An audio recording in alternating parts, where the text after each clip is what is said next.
Et si les déserts médicaux nous menaçaient tous? En France, la loi garantit un accès égal pour chacun aux soins. La vérité est bien différente puisque selon l'ADRES, qui est l'agence gouvernementale d'études, près de 5 millions de Français n'ont pas de médecin dans leur commune. On parle de 300 000 Français qui n'ont pas de premier recours, pas de médecin généraliste, pas de pharmacien et pas d'accès à un service d'urgence. On comprend bien que le torchon brûle, qu'il faut s'en occuper. C'est un sujet de priorité pour les Français et les choses ne vont pas s'améliorer quand on sait que plus d'un médecin sur 3 a plus de 60 ans. Tous pour la santé, s'y est intéressé, nous allons parler des déserts médicaux. Nous avons été dans votre territoire et Tous pour la santé, on aime bien aller sur le terrain. On va donner la parole et on va écouter les gens de la rue en Seine-Saint-Denis.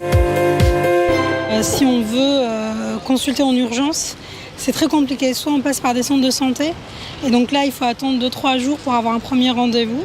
Soit on passe par des généralistes, mais ils sont souvent, ils font du dépassement d'honoraires assez important.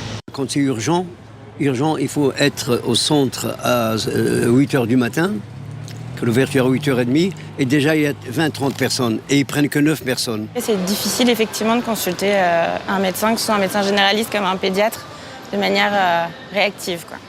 Il y a quand même pas mal de médecins généralistes.